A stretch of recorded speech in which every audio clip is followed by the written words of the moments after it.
अमरकोट भले अक्कलकोटा नाव, जेथे स्वामी राव वसतसे वसतसे.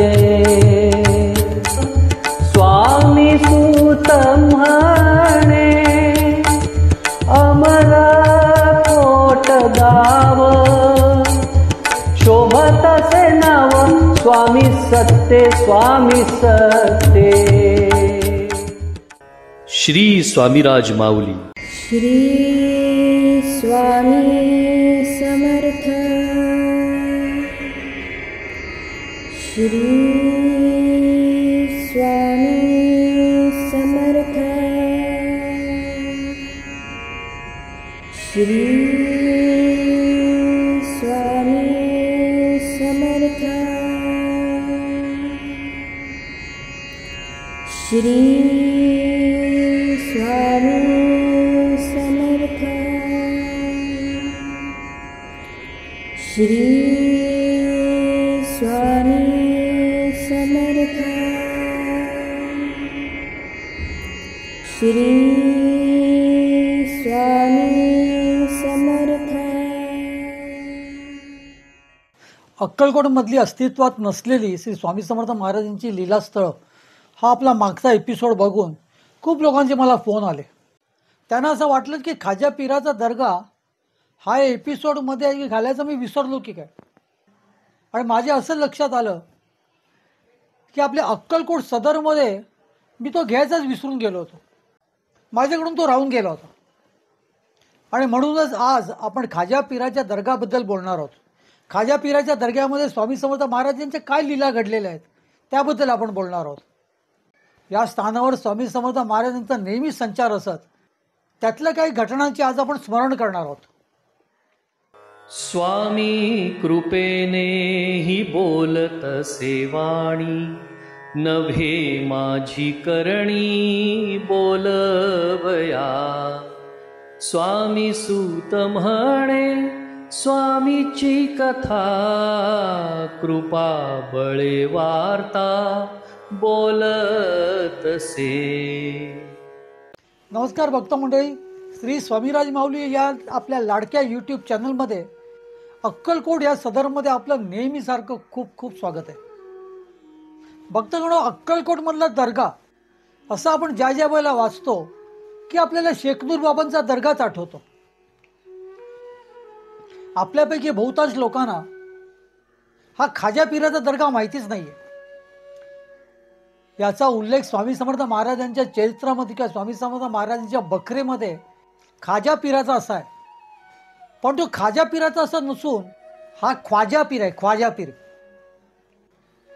आणि हा दर्गा आज सुद्धा अक्कलकोटमध्ये अस्तित्वात आहे. या दर्ग्याच्या परिसरामध्ये स्वामी समर्थ महाराजांचे काही लीला घडलेल्या आहेत ज्याचं आज आपण स्मरण करणार आहोत. भक्तगण, समाधी मठाकडून आपण जेव्हा वटवृक्ष स्थानाकडे येत असताना मध्ये डाव्या हाताला आपल्याला काही फुलांची हारांची दुकानं लागतात. अगदी त्याच्या समोर आपल्या उजव्या हाताला एक भली मोठी कमान लागते. आणि त्या कमाताच्या आतमध्ये थोडं आपण चालत गेलो का तिथे हा खाजा पीराचा दर्गा आहे.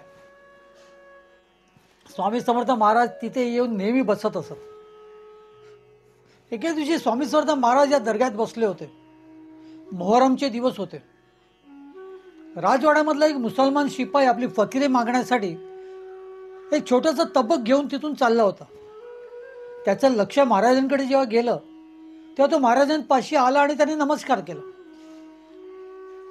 भक्त मंडळी, त्या काळामध्ये अक्कलकोटमध्ये स्वामी समर्थ महाराज एखाद्या दिशेला जरी बसलेले असायचे असं कोणाला कळलं का त्या दिशेला तो ग्रस्त नमस्कार करायचा. अक्कलकोटमधल्या सगळ्या जाती धर्माचे लोक महाराजांना भजायचे, महाराजांना आपले देव मानायचे. आणि अशा वेळेला मुसलमान फकीर म्हणजे खरा तर तो शिपाई, पण तो मोहरमच्या दिवसामध्ये फकीरी मागायसाठी म्हणून तिथे आला होता. त्यांनी जेव्हा महाराजांना बघितलं तेव्हा तो महाराजांच्या पाशी आला आणि महाराजांना त्यांनी वाकून नमस्कार केला. आणि ते नमस्कार करण्यासाठी ते जे हातातलं जे तबक होतं त्याच्यावरती एक रुमाल त्यांनी घातला आणि ते तबक बाजूला ठेवलं. स्वामी समर्थ महाराज खूप प्रसन्न झाले. आणि महाराजांनी ते त्याचं तबक उचललं. महाराजांचा स्वभाव तसं बघायला गेलं तर तुम्हाला माहितीच आहे, मिश्किल. महाराजांचे कितीतरी लीला आपण बघितल्यात. महाराज कोणाला कोणाची मस्करी चेष्टा करतच असायचे नेहमी. स्वामी महाराजांनी त्याचं ते फकिरीचं तबक उचललं, त्याचा रुमाल काढला आणि आतमध्ये जे काही 4-5 नाणी होती ती सगळी हातात गोळा केली आणि मोजू लागले. 1, 2, 3, 4, 5. पुन्हा त्या तबकमधली ती 5 नाणी त्यांनी पुन्हा एकत्र हातामध्ये घेतली. पुन्हा ते मोजू लागले. 1, 2, 3, 4, 5. तो शिपाई मात्र त्यांच्याकडे कौतुकाने बघत होता. आणि महाराजांना अशी खेळण्याची सवयच होती लहान मुलांसारखी. स्वामी महाराज कधी कधी धान्य मागवायचे, ते सुद्धा ह्या मापट्यातून दुसऱ्या मापट्यात वगैरे असं करत ते खेळतच असायचे. बाल उन्मनी अवस्था महाराजांची हो. त्यामुळे महाराजांचा खेळ असा नेहमीच चालत असायचा. आता हे 2-3 वेळा महाराजांनी तिथली सगळी 5 जी काय नाणी होती ती हातात घेऊन 1, 2, 3, 4, 5 असं करून त्यांनी 2-3दा ती मोजली. आणि त्यानंतर एकदाची ती सगळी नाणी त्यांनी एकत्र केली आणि नंतर मग त्यांचं मोजणं काय थांबेच ना. 1, 2, 3, 4, 5, 6, 7, 8, 9, 10 मोजत राहिले आणि तेवढी नाणी महाराज तिथे तबकामध्ये टाकत राहिले. हे जेव्हा त्या शिपाईने बघितलं, ते शिपाईला इतका आनंद झाला की त्या आनंदाच्या भरामध्ये तो लगेच ओरडला, अहो महाराज पैसे जणे लगे, म्हणजे पैसे वाढू लागलेले आहेत. बस तो एवढं बोलला काय, महाराजांनी पुन्हा ती सगळी नाणी जी काय 15-16 नाणी ती त्या तबकामध्ये त्यांनी ते मोजलेली सगळी ती नाणी पुन्हा एकत्र घेतली आणि हातामध्ये घेऊन ते पुन्हा मोजू लागले. यावेळेला मात्र जेवढी नाणी होती 5 तेवढीच महाराजांनी त्या तबकामध्ये टाकली. 1, 2, 3, 4, 5 नाणी मोजून महाराजांनी ते तबक त्याच्या हातात दिलं. हे जेव्हा त्या शिपाईने बघितलं की स्वामी समर्थ महाराज ज्यावेळेला ही नाणी मोजत होते त्याला ही नाणी वाढली होती. 5च नाणी तबकात असताना त्यांची ती 15-16 पर्यंत गिनती चाललेली आणि मध्येच आपण ओरडल्यावरती पुन्हा ती नाणी त्यांनी एकत्र केली आणि आता मात्र आपल्याला जेवढी होती तेवढीच नाणी दिली. हे बघून तो शिपाई थोडासा जरा नाराजच झाला. महाराज मात्र जोरजोराने हसत होते, जणू त्याची फजितीच केली होती. आता ती 5ची 2 आणि 3 व्हायला नको म्हणून लगेच त्यांनी नमस्कार केला. पुन्हा स्वामींना तो नतमस्तक झाला आणि तेथून निघून गेला. महाराज कधी कोणाची चेष्टा करतील, कधी मस्करी करतील याचा काहीच नेम नव्हता. हा ख्वाजा पीराचा दर्गा तसा बघायला गेलं तर 400-500 वर्षापेक्षा जुना आहे. या दर्ग्याबद्दल तसा इतिहास कोणीच सांगायला नाहीये. तिथलं जे काय विश्वस्त मंडळ आहे त्यांच्या म्हणण्यानुसार ह्याचा इतिहास कोणी लिहिलेलाच नाहीये. पण हा दर्गा मात्र खूप जुना आहे. आणि महाराजांचं काय, महाराज अक्कलकोटामध्ये अगदी भ्रमंती त्यांची चालूच असायची. प्रत्येक ठिकाणी महाराजांच्या काय ना काय लीला घडलेल्या आहेत. आणि इथे तर शेखनूर बाबांच्या दर्ग्यासारखं ते नेहमी येऊन बसत.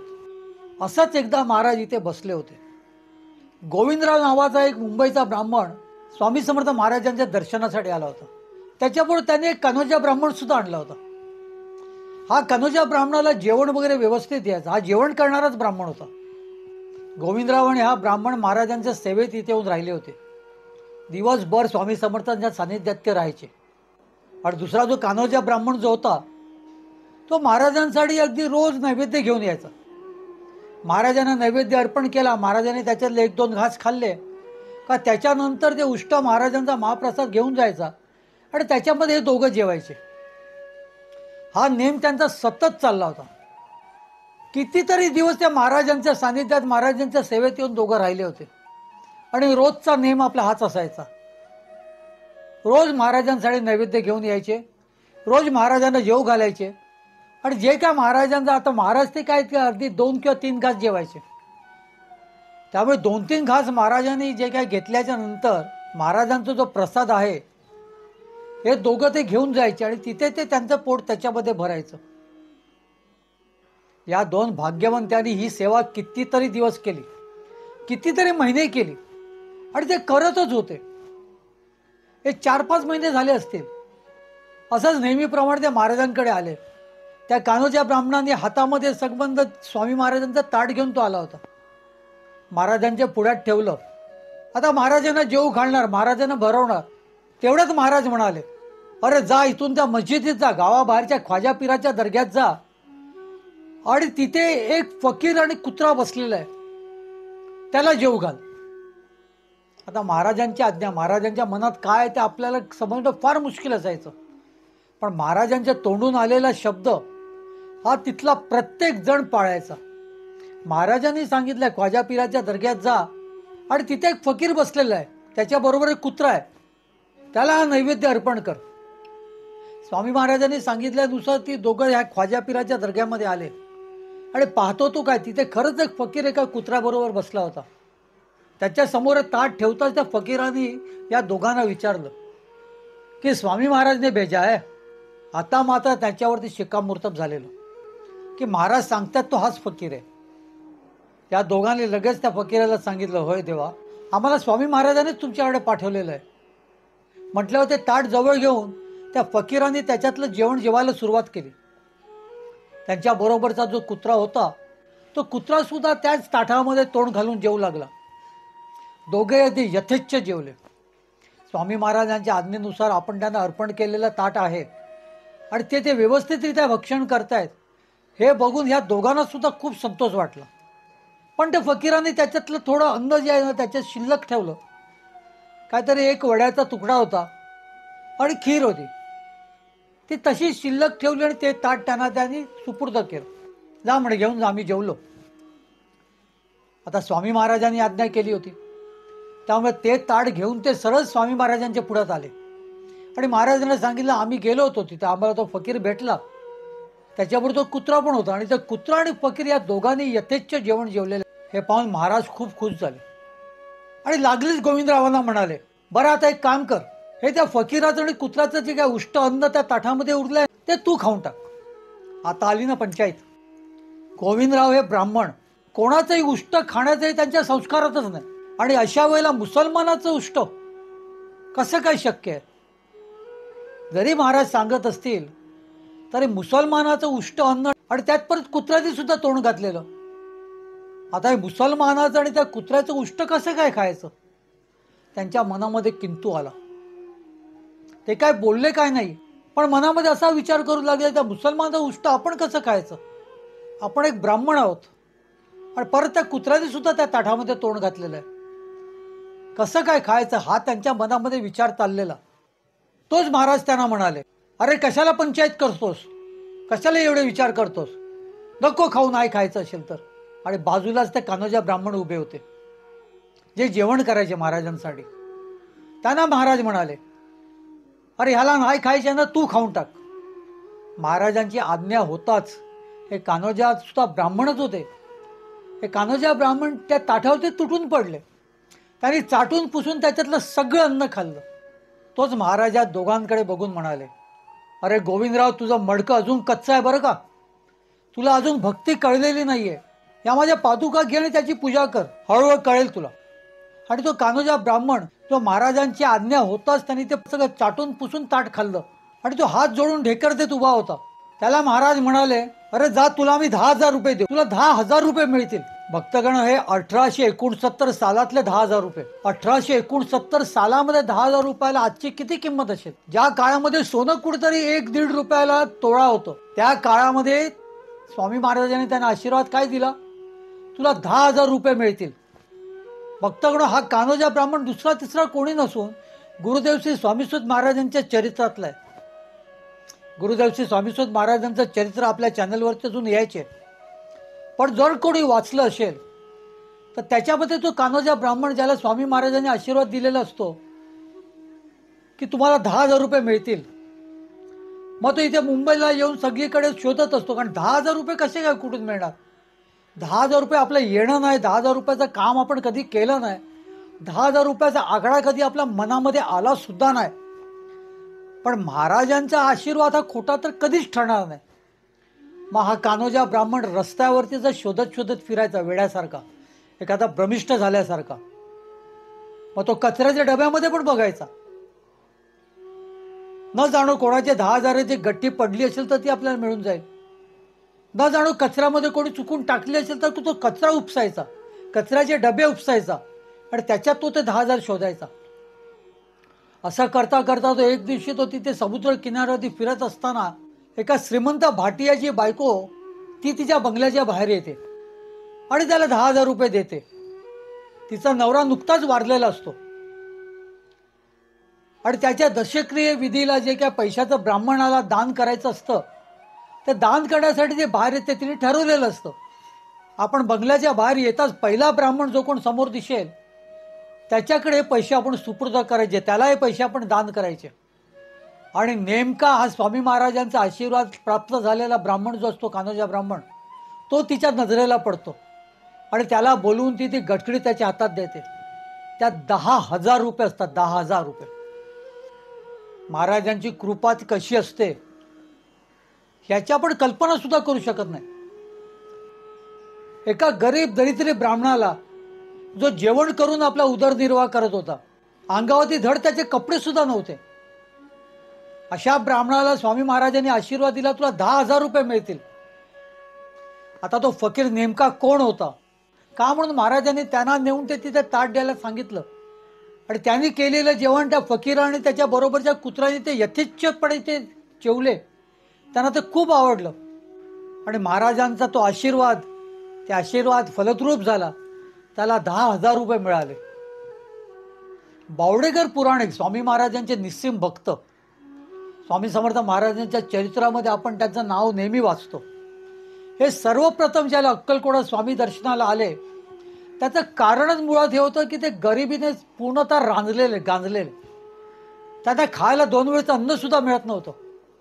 मग आपल्या सौभाग्यवती आणि आपल्या आईला मातोश्रींना घेऊन ते अक्कलकोटात आले. त्यांना कोणीतरी सांगितलं स्वामी समर्थ महाराजांकडे तुम्ही जा, महाराज तुम्हाला कधीच काहीही कमी पडून देणार नाही, फक्त अक्कलकोटला जा आणि त्यांना शरण जा. त्याप्रमाणे बावडेकर बुवा इथे अक्कलकोटात आले. परिस्थिती फार हालाकीची होती, पण इथे आल्यावरती रोज सकाळी ते पूजा वगैरे आटपली का ते भिक्षा मागायला जात आणि भिक्षेत जे काय मिळेल त्याच्यावरती हे तिघं उदरनिर्वाह करत. महाराजांच्या सानिध्यात जात, पण महाराजांकडे त्यांना सेवा अशी काय कधी मिळतच नसे. रोज महाराजांच्या सानिध्यात जाऊन बसत. महाराज सुद्धा त्यांच्याकडे विशेष लक्ष देत नव्हते आणि तिथले जे कोण सेवेकरी होते त्यांनी कधी यांना जवळ घेतलंच नाही, कधी यांची विचारपूस केलीच नाही का बाबा तुम्ही कुठून आलात, काय आलात, काही म्हणून नाही. एक दिवशी बावडेकर पुराणिकाने असा विचार केला आपण पुराण सांगतो, मग आपण स्वामी समर्थ महाराजांकडे उभं राहूया आणि पुराण सांगायला सुरुवात करूया. बस ठरलं. मग आता आपल्याला अशी सेवा मिळत नाही तर ही सेवा तरी करूया. एक दिवशी ते स्वामी समर्थ महाराज बसले होते, फार आनंदात होते. मर्जी त्यांची खूप आनंदी होती. त्या दिवशी ते महाराजांच्या समोर जाऊन उभे राहिले, महाराजांचं लक्ष वेधून नमस्कार केला आणि पुराण सांगायला सुरुवात केली. त्यांनी जसं पुराण सांगायला सुरुवात केली तसं महाराज त्यांच्याकडे रागारागाने बघू लागले.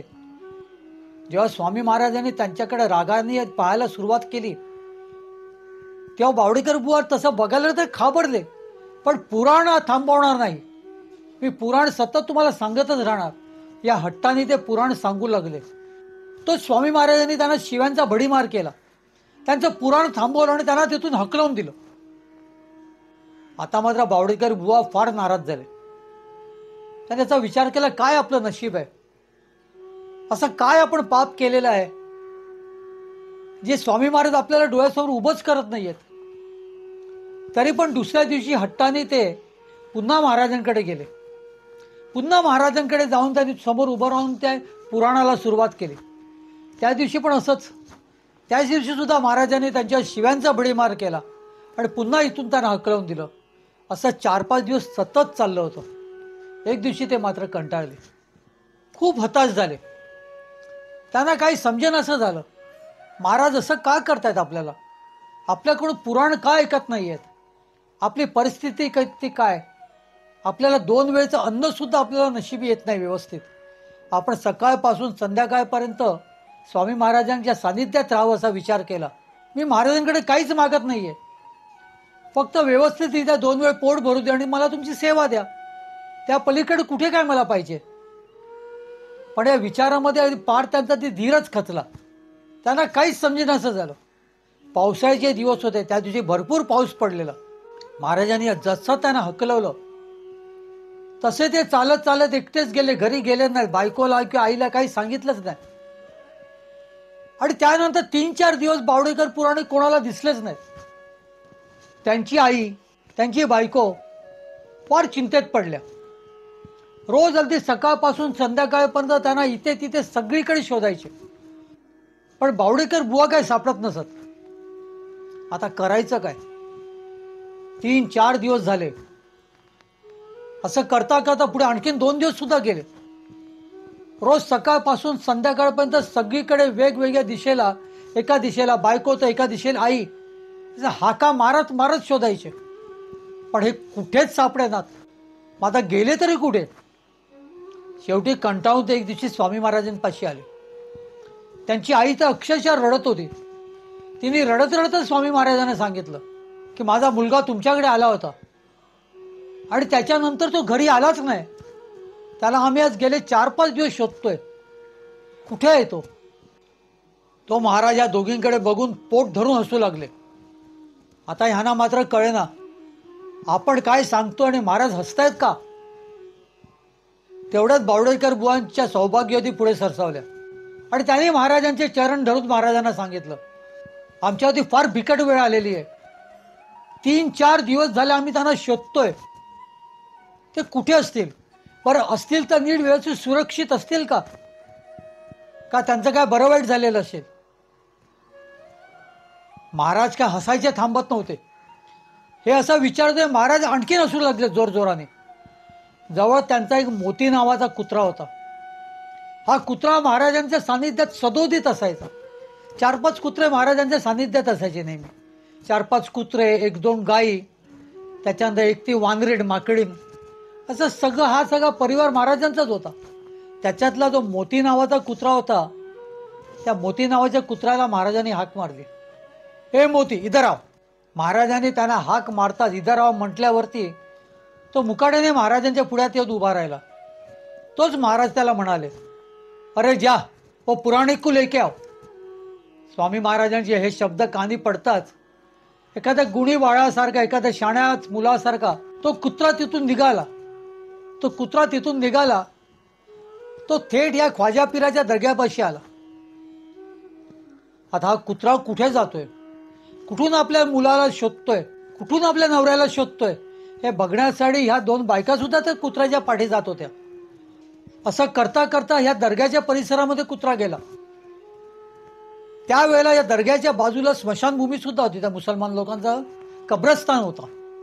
त्या कब्रस्तानाच्या पलीकडे एक छोटीशी टेकडी होती आणि टेकडीत त्याची एक छोटीशी गुफा होती. त्या गुफ्यामध्ये तो कुत्रा गेला आणि पुराणिकांचं धोतर पकडून त्याला बाहेर खेचून आणलं. कुत्र्याने जसं पुराणिक बुवांना बाहेर खेचलं तशा त्यांच्या पत्नी आणि त्यांच्या मातोश्री तिथेच उभ्या होत्या. त्यांना स्वामी महाराजांचं खूप कौतुक वाटलं. महाराजांना कसं समजलं? पण महाराजांना समजलं ते समजलं, ते अंतर्ज्ञानीच आहेत. पण महाराजांनी या कुत्र्याला सांगावं आणि कुत्र्यासारखा प्राणी इथे येऊन स्वामी महाराज नेमकं कोण पुराणी सांगतायत हे त्यांना कसं कळलं? स्वामी महाराजांच्या सांगण्यावरनं या ख्वाजा पीराच्या दर्ग्यातूनच बावडेकर पुराणिकांना त्या कुत्र्याने शोधून काढलं. बावडेकर पुराणिकांनी त्या कुत्र्याला ओळखलं, हा तर स्वामी समर्थ सानिध्यातलाच कुत्रा आहे. ते लगेच मुकाट्याने स्वामी महाराजांच्या पाशी आले, महाराजांना नमस्कार केला आणि अशा तऱ्हेने त्यांची पत्नी आणि त्यांची मातोश्री दोघांनाही खूप आनंद झाला. महाराजा दर्ग्यापाशी कधी कधी येऊन बसत. आणखीन एक इथला प्रसंग आहे, तो तुम्हाला ते आवर्जून सांगतो. गुरुदेव श्री स्वामीसुत महाराज स्वामी महाराजांचं दर्शन घेण्यासाठी अक्कलकोटला मधून मधून येत असत. स्वामीसुत महाराज ज्या ज्या वेळेला अक्कलकोटला येत असत त्या त्या वेळेला सकाळी सुचिरभूत होऊन एकदा स्वामी महाराजांचं दर्शन घेतलं का त्यानंतर ते मोडकळीस आलेल्या मुरलीधराच्या धर्मशाळेमध्ये जाऊन बसायचे. तिथे एका औदुंबराच्या वृक्षाखाली त्यांनी स्वामी समर्थ महाराजांच्या पादुका स्थापन केल्या होत्या. हा विषय आपला कितीतरी वेळा वेगवेगळ्या एपिसोड मधून मी तुम्हाला सांगितलेला आहे. आणि ह्या पादुकांच्या जवळ जाऊन ते नेहमी बसत असत.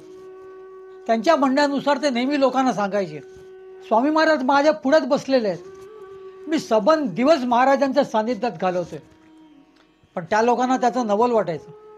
महाराज तर बाहेर बसलेले आहेत वडाखाली, किंवा त्या चिंचेच्या झाडापाशी, किंवा त्या दर्ग्यामध्ये.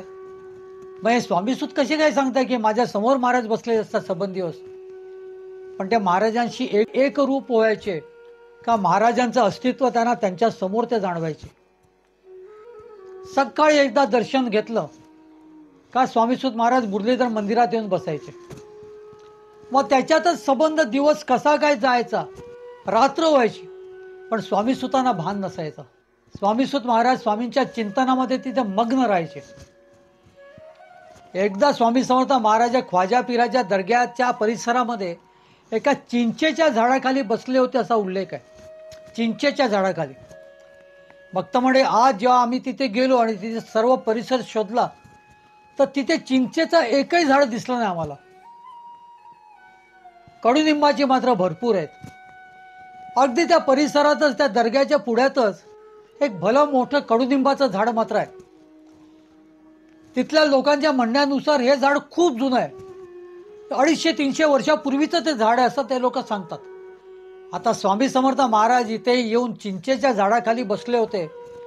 हा उल्लेखामध्ये ते चिंचेचं झाड हे कडुनिंबाचं झाड होतं का, त्याची चुकून चिंचेचे झाड म्हणून नोंद झालं आहे का, हे मात्र आपण काहीच खात्रीशीरपणे सांगू शकत नाही.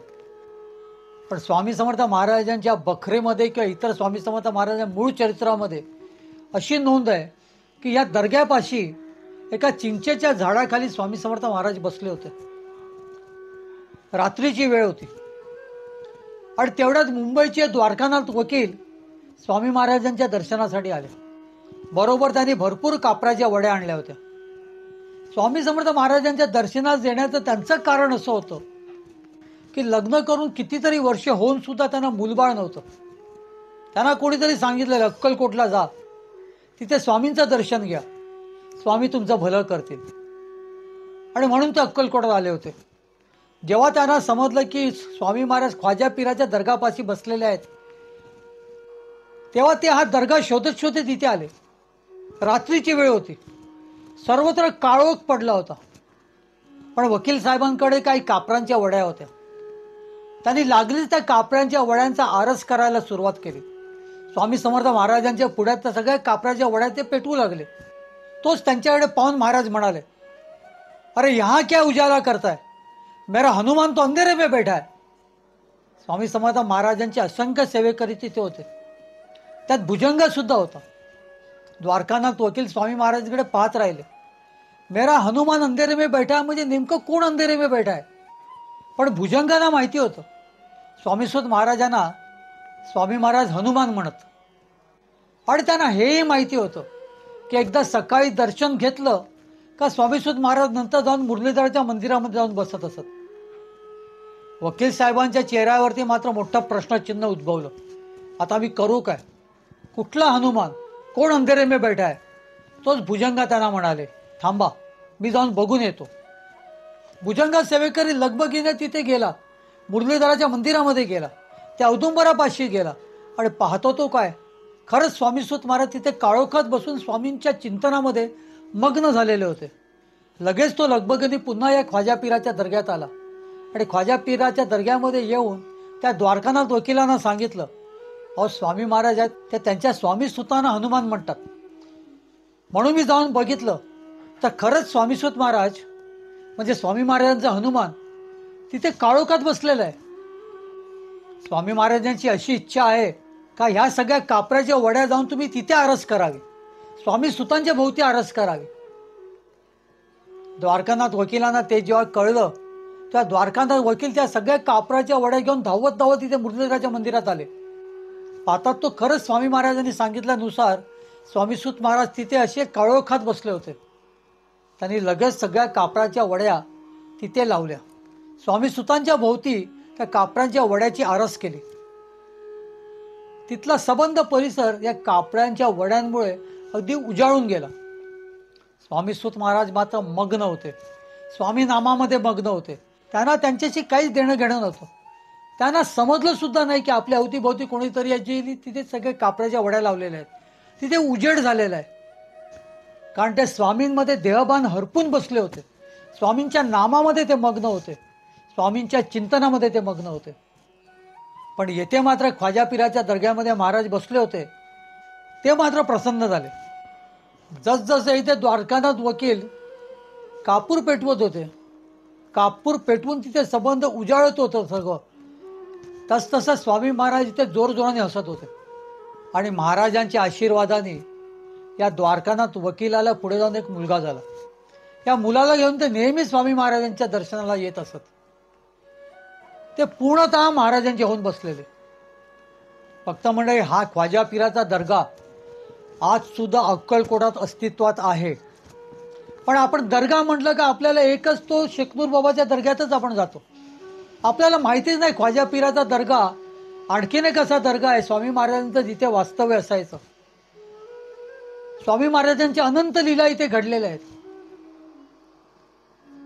त्यामुळे पुन्हा कधी अक्कलकोटला आलात आणि तुमची इच्छा असेल स्वामींच्या सगळ्या संचारस्थळांवरती जाऊन महाराजांचं दर्शन घ्यायचं, महाराजांचं अस्तित्व जाणून घ्यायचं, तर या ख्वाजा पीराच्या दर्ग्यात सुद्धा जा. त्या भल्या मोठ्या कडुनिंबाच्या वृक्षाचं सुद्धा दर्शन घ्या. स्वामी महाराजांच्या लीलेचं स्मरण करा, स्वामी महाराजांचं स्मरण करा आणि हात जोडून म्हणा, श्री स्वामी समर्थ. स्वामी देई हेची दान, नित्य चरणाचे दर्शन, चरणाचे दर्शन, नित्य चरणाचे दर्शन. मज नको धन दारा, तुझ्या चरणी द्यावा थारा, चरणी द्यावा थारा, तुझ्या चरणी द्यावा थारा. मज ठेवावे भिकारी, सुखे करीन चाकरी, सुखे करीन चाकरी. तुझे नाम माझी जोड, मुखी राहो तेची गोड, राहो तेची गोड, मुखी राहो तेची गोड. स्वामी देई हेची दान, नित्य चरणाचे दर्शन, चरणाचे दर्शन, नित्य चरणाचे दर्शन. तुझ्या चरणी माझा माथा, ऐसे करी दीनानाथा, ऐसे करी दीनानाथा. तुझ्या नामी लागो छंद, मज द्यावे दास पद, द्यावे दास पद, मज द्यावे दास पद.